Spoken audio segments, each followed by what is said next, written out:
Would you believe that we made this pizza with no milk and no eggs and no wheat or gluten type flour? Yes, it's true. And you can learn how to make substitutions with a lot of different cooking things just by watching the next episode of Hilltop Stovetop.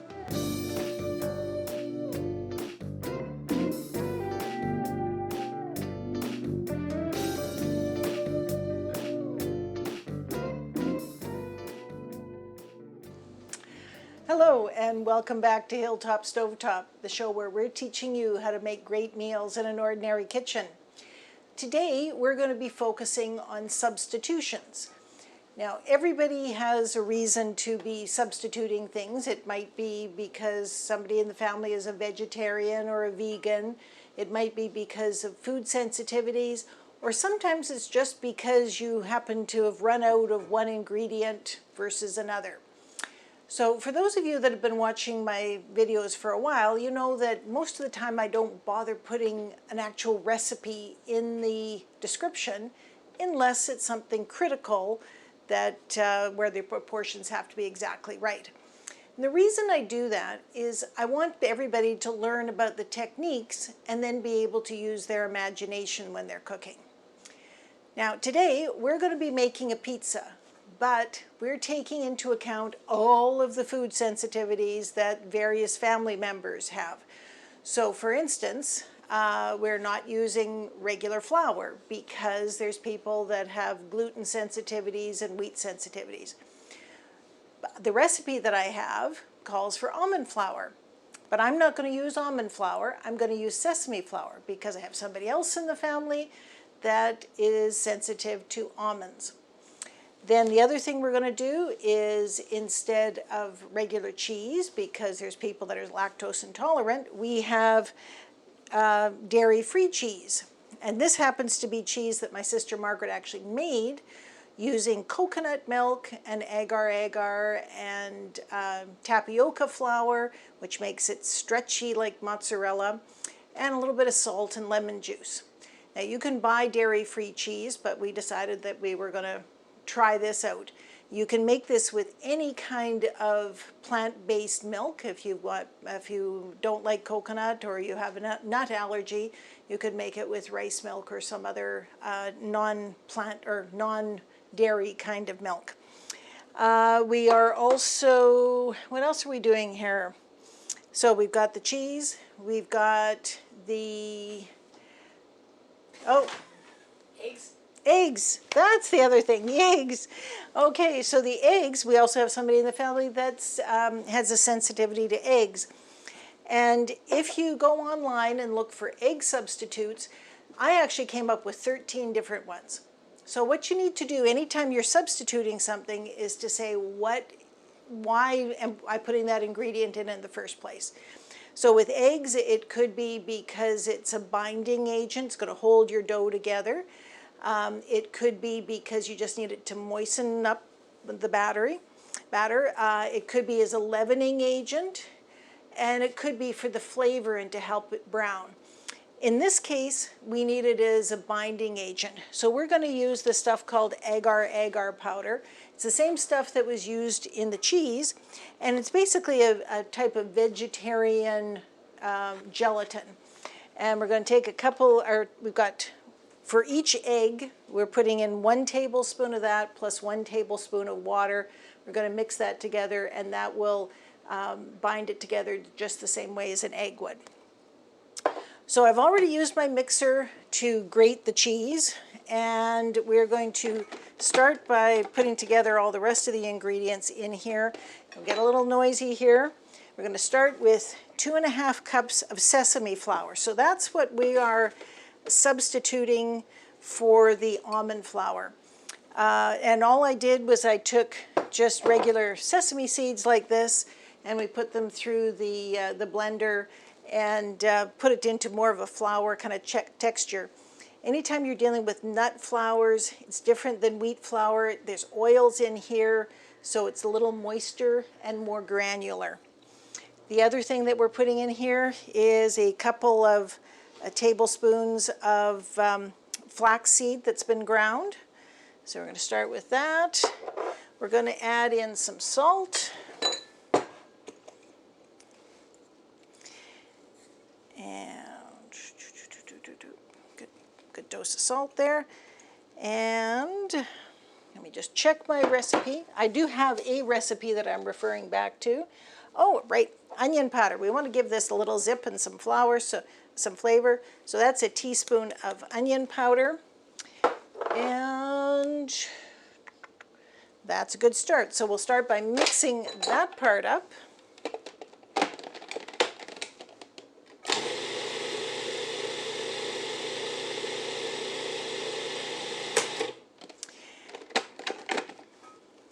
And now we're going to add in our wet ingredients. And that includes 1/4 cup of olive oil and 1/2 cup of water. And you'll notice, let me just pour this out here. Scooch more. Notice I've measured out 1/2 cup of olive oil.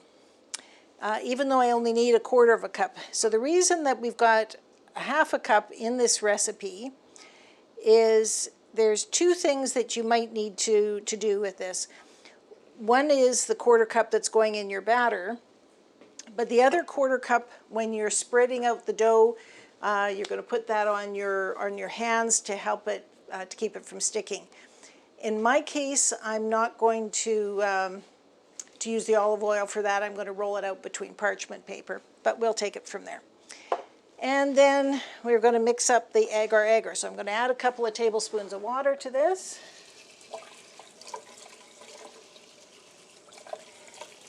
And you'll notice I didn't mix it up ahead of time because I didn't want this to solidify on me.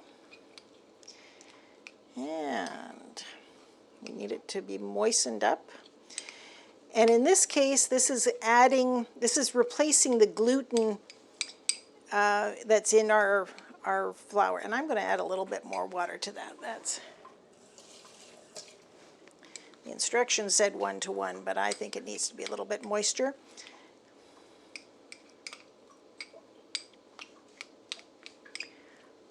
So that's what's replacing our eggs. So we'll put that in there. Okay, so we have our very soft dough, and I've got some parchment paper here, and I'm just going to spread this out onto some parchment paper. Again, this doesn't look exactly like any other pizza dough that you've ever tried before.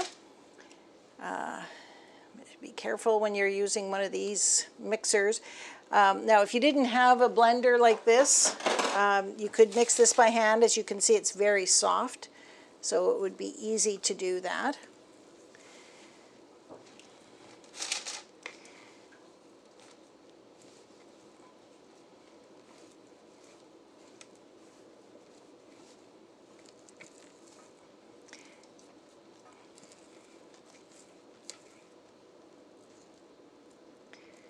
One of the things with the sesame flour is it actually has a little bit of a bitter taste. But what will happen is once it starts to cook, that bitterness will become a nice toasty flavor, which will be lovely. Okay, so there's all of our dough all together. Now, what we're going to do, I'm just going to spread it out a little bit, and then we're going to pause for about 5 minutes to let that Agar Agar work and help thicken this up just a little bit before we start rolling it out. So we'll be back. Give us 5 minutes and we'll be right back. Okay, so we're back after a few minutes of letting this firm up a little bit. It's still a little bit tacky, so I'm going to take some tapioca flour. Again, you have to be willing to think outside the box a little bit. Tapioca flour, it's going to thicken this up a little bit, and it, just like regular flour, will keep things from sticking. Because we don't want it to stick to the other parchment paper. So we'll put the second piece on top of it. And you'll notice that this is the size pan we want it to fit. So right to the edges here, but not quite to the edges there. And by doing this with the rolling pin between 2 sheets, that'll keep things from sticking. This This is definitely not like a regular yeasty wheat flour kind of dough. But you want it to be a consistent thickness.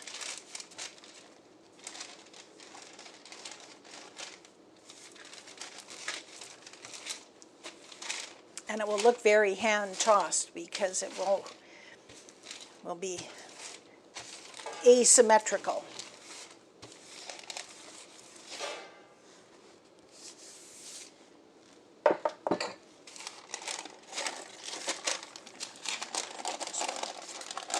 Roll that part back in just a hair.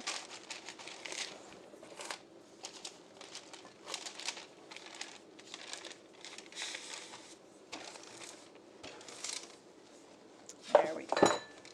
Now we're going to peel off the top layer.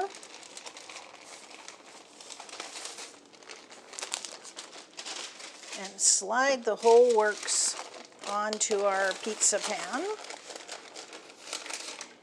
And now what I'm going to do is, without any toppings on this, I'm just going to push our edges in. Delicious.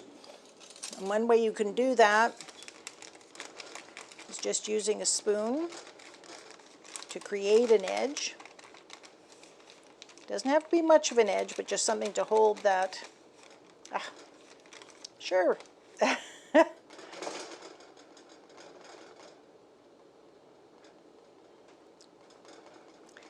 Okay, this is why I had the tapioca flour. Okay, thinking outside the box, guys. We're just going to roll some edges here.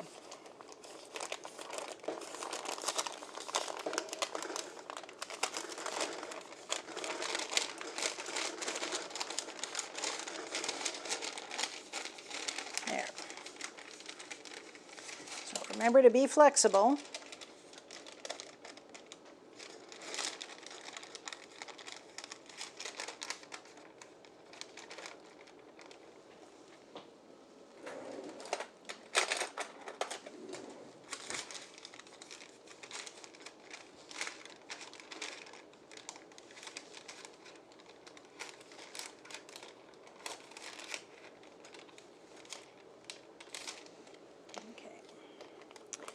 There. That should do the trick for us. Now we're going to pop this in the oven for about 10 minutes at 350, get that side toasted up a little bit, and then when we take it out, we'll be able to flip it and put some toppings on top of it and bake it for the second half. So we'll see you in about 10 minutes. Okay, so while we were away, I actually looked at the recipe, and turns out I was supposed to cook it for 20 minutes before I flip it over. So here we are 20 minutes later, and we're going to take this out of the oven, and it is definitely firmed up. Now we're going to get into the tricky business, because we've got enough that we're going to flip this over. So we're putting another piece of parchment paper on it, and a rack, so we've got some stability there. And we're going to give it a quick flip like that.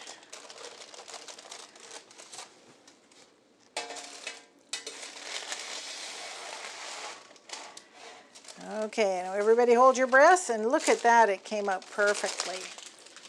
Okay, now it is still a little moist on here, so while I'm getting the toppings ready, I'm just going to pop it back in the oven and keep it warm while I get everything else ready to go. All right, so we'll get that out of the way. Now, as with any pizza, we've got toppings. So I didn't have any pizza sauce, but I did have some leftover spaghetti sauce, just some basic tomato and basil tomato sauce like you would put on spaghetti. We, of course, have our leftover cheese. We could go with a vegetarian option with this and have lots of other vegetable kind of things on here. Most people would, of course, put peppers on it. But this is my contribution to all of the family sensitivities that I can't have peppers. So what we do have is we've got some mushrooms, I've got some salami, and I've got some bacon crumbles. I think there is some Italian sausage in the fridge. There's a whole lot of other things. If you had fresh tomatoes, you could slice them up. Just let your imagination run wild. And so I think we've had 2 extra minutes in the oven. Let's get busy and start loading this puppy up.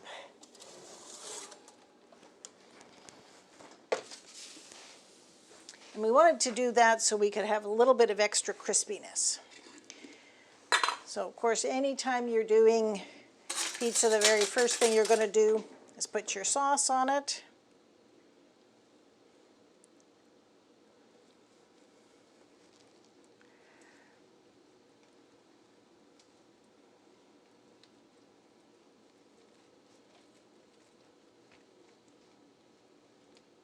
Don't want too much sauce because we don't want it making it mushy.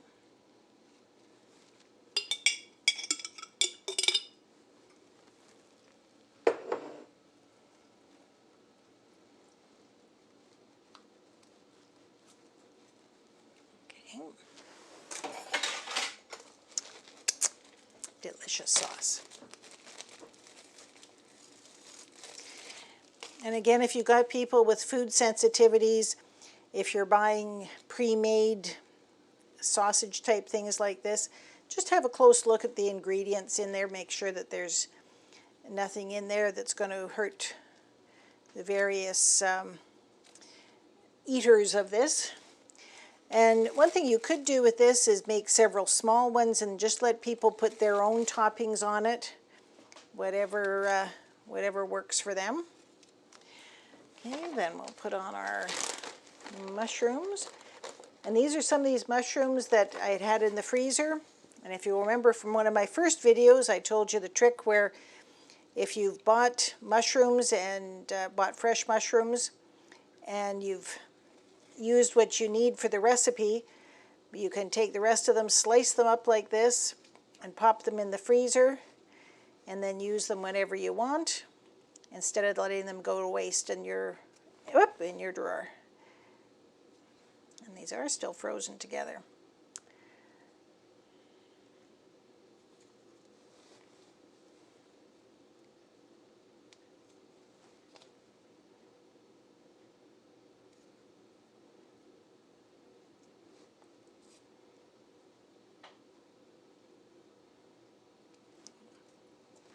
Okay, and a few bacon crumbles.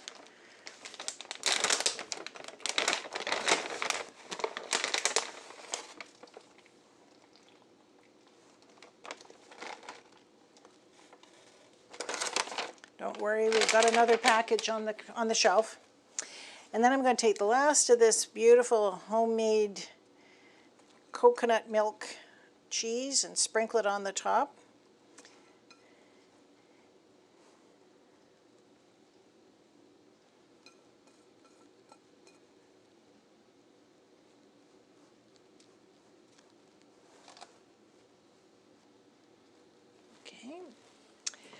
And then I'm going to read the directions again. Let's see here. Bake for 10 minutes or until the cheese is melted. But it does say to put a little bit of pepper on the top, give it a little bit of extra zip-de-doo.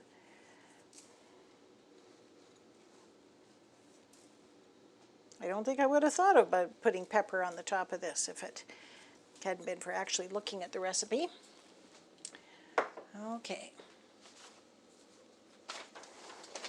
There we go. So 10 more minutes in the oven. And oh, I am going to trim off these little corners here, just so they don't get too overdone.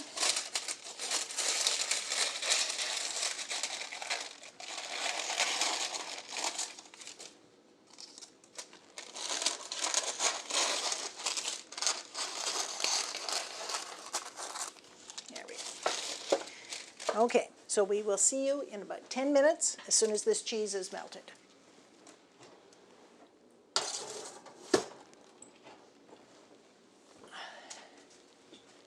Alrighty, so we're back. We tested it out at about 10 minutes and it was still a little on the soft side, so we're actually at 13 minutes in the oven now. And again, we're keeping all things flexible. But there we go. We've got this beautiful pizza, which when you consider that we've substituted the flour that was in the dough, we've substituted the cheese, we've substituted the eggs. We've done a lot of things very differently in this pizza, and yet it still comes out looking like a pizza. The cheese is melty like a pizza. I'll just kind of give you a demonstration here that you can see that that's got a kind of a maybe it's not as melty as real milk cheese, but it certainly has that look of it. So I think that we've done very well with this. So I hope you enjoyed today's video. We're mainly, again, talking about substituting things today. It's not specifically a pizza making video. It's about all the things that you can do to substitute and to be creative with your cooking. So I hope you enjoyed today's video, and we'll look forward to seeing you again soon. Bye-bye now.